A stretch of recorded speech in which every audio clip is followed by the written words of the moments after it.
नाम हर्षित मिनास, इकाई अध्यक्ष सरदार पटेल विश्वविद्यालय मंडी इकाई।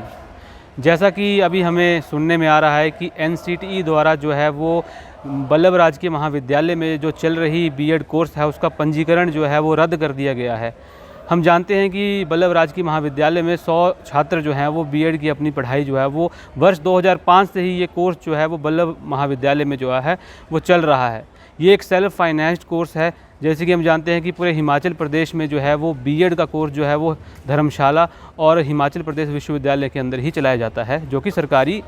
कोर्स है। इसके अलावा जितने भी जो भी कॉलेजों में बीएड होती है वो केवल वो सेल्फ फाइनेंस्ड, और जो प्राइवेट कॉलेजों में बीएड होती है तो एनसीटी द्वारा जो वल्लभ राजकीय महाविद्यालय में जो बीएड में पढ़ रहे छात्रों के साथ जिस तरह न्याय किया गया है, और आने वाले समय में देखिए सरदार पटेल विश्वविद्यालय ने इसका एंट्रांस भी जो है वो करवा दिया है और एंट्रांस के रिज़ल्ट भी घोषित कर दिए हैं। ऐसे में अगर इस वर्ष से अगर वल्लभ राजकीय महाविद्यालय में बीएड की क्लासेज अगर नहीं बैठती हैं तो एक बहुत ही दुर्भाग्यपूर्ण बात है।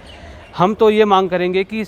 सबसे पहले जो सरदार पटेल विश्वविद्यालय के अंदर जो आने वाला ये जो हमारा राजकीय वल्लभ महाविद्यालय है, यहाँ पे सरकारी सीटें जो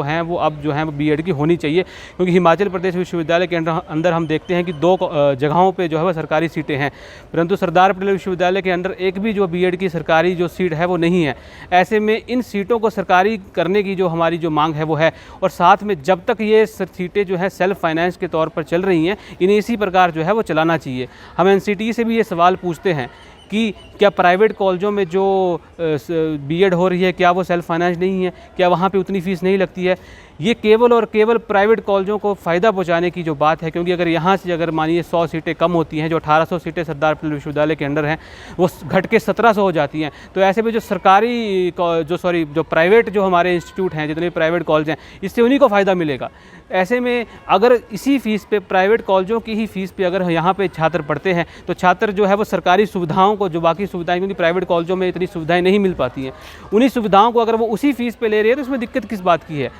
हम तो ये मांग करेंगे कि यहाँ पे इन सीटों को जो है वो प्राइवेट से हटा कर सरकारी किया जाए, और जब तक ये सीटें सेल्फ फाइनेंस के तौर पे चल रही हैं इन्हें इसी प्रकार चलाना चाहिए। और सरदार पटेल विश्वविद्यालय जल्द ही अपनी काउंसलिंग जो है वो इसमें जो है वो यहाँ पे जो है बीएड की काउंसलिंग मेरे हिसाब से 3 से 4 दिनों के अंदर बीएड की काउंसलिंग सरदार पटेल विश्वविद्यालय शुरू करने जा रही है। तो ऐसे में एनसीटी को अपने इस फैसले को जो है वो वापस लेना चाहिए और इस पर गंभीर विचार जो है वो करना चाहिए। विद्यार्थी परिषद इसमें छात्रों के साथ है, और हम इस विश्वविद्यालय के अंदर आने वाले इस कॉलेज में जो है हम चाहेंगे कि महाविद्यालय में जो है वो इस तरह बीएड की पढ़ाई जो है सुचारू रूप से चलती रहे। अपने क्षेत्र के रिपोर्टर या पंचायत रिपोर्टर बनने का सुनहरा अवसर, संपर्क करें या व्हाट्सएप करें 8894521702। Email anantgyan.tv@gmail.com।